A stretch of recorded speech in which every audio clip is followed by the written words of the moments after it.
আসসালামু আলাইকুম ওয়া রাহমাতুল্লাহি ওয়া বারাকাতুহু ইন্নাল হামদুলিল্লাহ ওয়াসসালাতু ওয়াসসালামু আলা রাসূলিল্লাহ ওয়া বা'দ। এখন যেখান থেকে দেখছেন এখন টেলিভিশন, সকলকে স্বাগত জানাচ্ছি আমি SAR সিবগাতুল্লাহ। প্রিয় দর্শক, পবিত্র মাহে রমজান উপলক্ষে এখন টেলিভিশনের বিশেষ আয়োজন রূপায়ণ স্কাইভিলা নিবেদিত সওয়াল জব পাওয়ার্ড বাই 7 রিং সিমেন্ট সহ পৃষ্ঠপোষক ZSRM।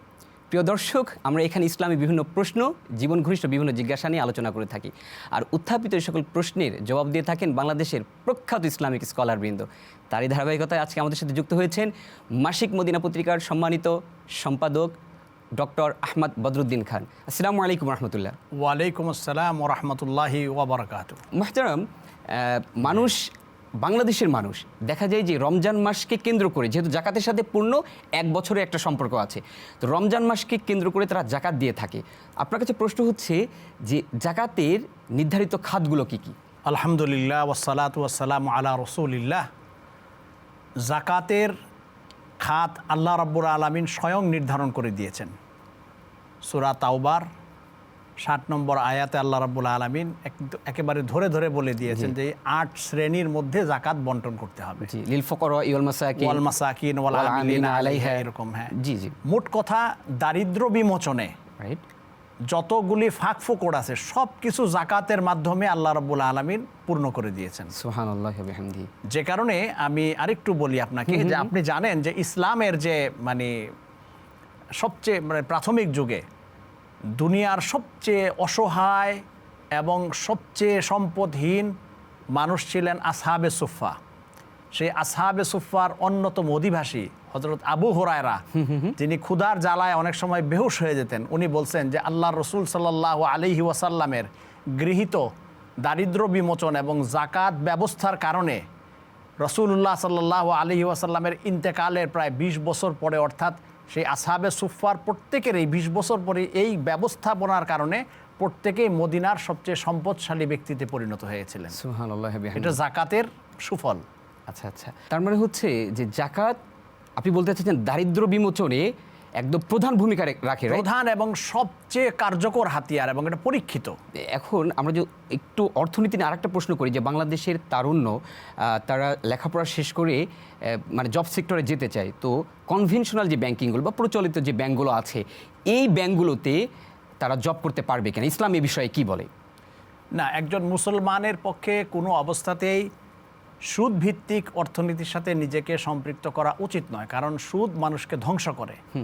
হাদিস শরীফে যে জঘন্য পাপ, যেটা সব সময় মানুষের মধ্যে কার্যকর থাকে, যে পাপ, অন্য পাপ আপনি করলেন তারপরে অনুশোচনা করলে আল্লাহ মাফ করে দিবে, কিন্তু সুদি ব্যবস্থাপনার সাথে যিনি জড়িত থাকেন, ব্যাংকের 8 ঘন্টা করলেও বাকি যে তার যে 16 ঘন্টা আছে, এই সমস্ত বিষয়টাই তার কাছে আযাবে পরিণত হয়ে যায়। আচ্ছা আচ্ছা। তাই আমার মনে হয় না যে ওইটার সাথে যদি কেউ অসহায় অবস্থায় এটা করেনও, তাকে ওই চাকরি করাকালীন সর্বোচ্চ চেষ্টা করতে হবে যে হালাল উপায়ে কোনো চাকরির অনুসন্ধান করা। ইসলামী অর্থনীতি নিয়ে আমরা কথা বলছি, এই ভিক্ষাবৃত্তি সম্পর্কে ইসলামের বিধানটা কি? এটা জায়েজ কিনা?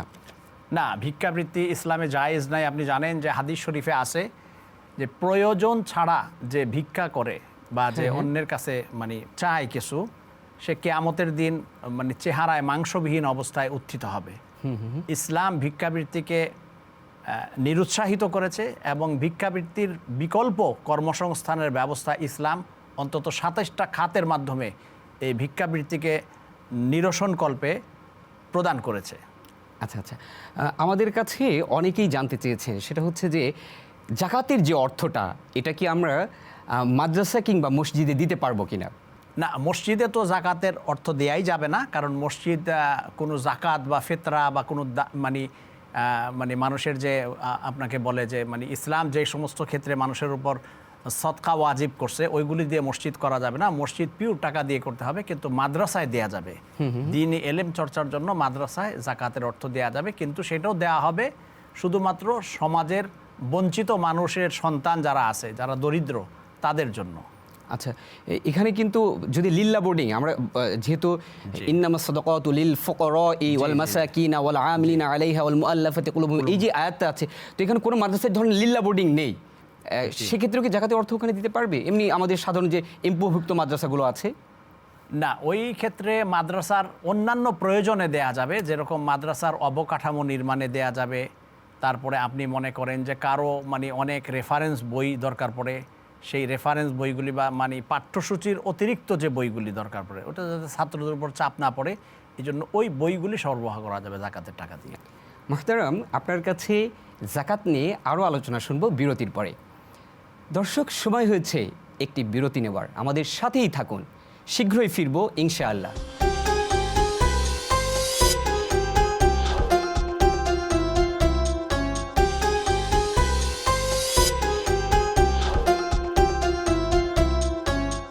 বিরতির পর স্বাগত আরও একবার। দেখছেন রূপায়ণ স্কাইভিলা নিবেদিত সওয়াল জব, পাওয়ার্ড বাই 7 রিং সিমেন্ট, সহপৃষ্ঠপোষক জেডি। মোহতারাম, আজান হচ্ছে, আমি সালাম দিব কিনা? তো আজানের সময় সালাম দেওয়ার ক্ষেত্রে ইসলামের বিধানটা কি?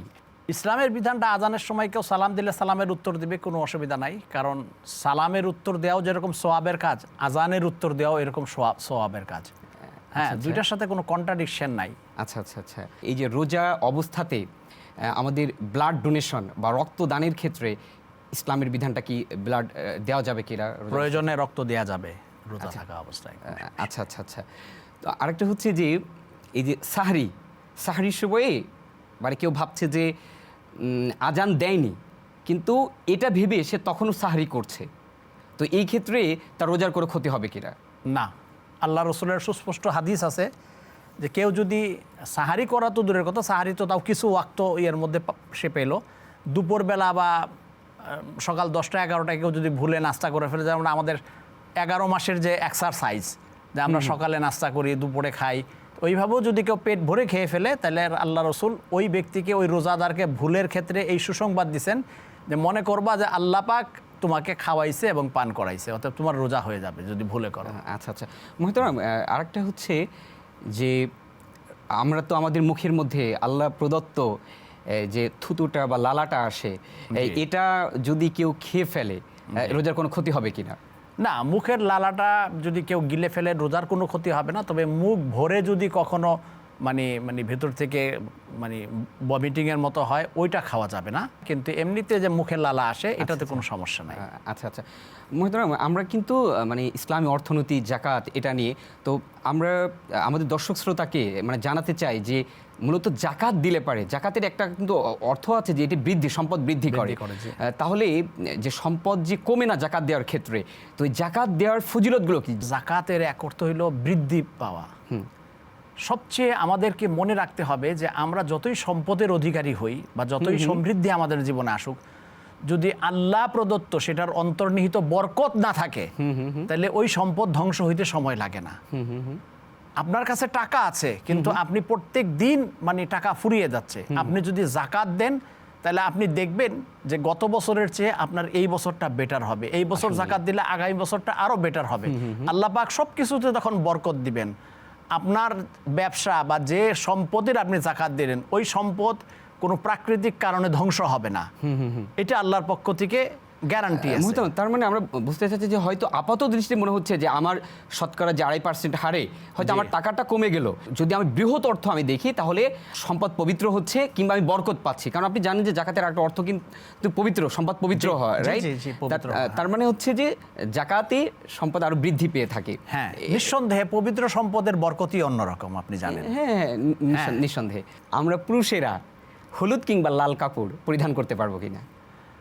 এটা মাকরুহ, তবে নিষেধ না একেবারে, কারণ এটা মেয়েদের জন্য পছন্দ করা হয়েছে ইসলামে। জি জি, ওটা না পড়লে ভালো। তারপরে যদি মানে অপ্রাপ্ত বয়স্ক বাচ্চারা পড়ে, তাহলে কোনো সমস্যা নাই। প্রাপ্তবয়স্কদের জন্য মাকরুহ। আচ্ছা আচ্ছা। অনেক অনেক ধন্যবাদ আপনার মহামূল্যবান সময় ব্যয় করে আমাদের স্টুডিওতে আসার জন্য। আপনাকেও ধন্যবাদ। প্রিয় দর্শক, দেখছিলেন রূপায়ণ স্কাইভিলা নিবেদিত সওয়াল জব, পাওয়ার্ড বাই 7 রিং সিমেন্ট, সহপৃষ্ঠপোষক জেডি। প্রিয় দর্শক, চলে যাচ্ছি, তবে যাবার আগে একটি কথা। আপনার বাসার পাশে কোনো অভুক্ত মানুষ যদি থাকে, এই রমজান মাসে সাহারি কিংবা ইফতারিটা তার নিকট পৌঁছে দিন। দেখা হচ্ছে আগামী পর্বে। সে নাগাদ সকলেই ভালো থাকুন, সুস্থ থাকুন, আপনাদের সকলের জীবন সুন্দর হোক। আসসালামু আলাইকুম ওয়া রাহমাতুল্লাহি ওয়া বারাকাতুহু।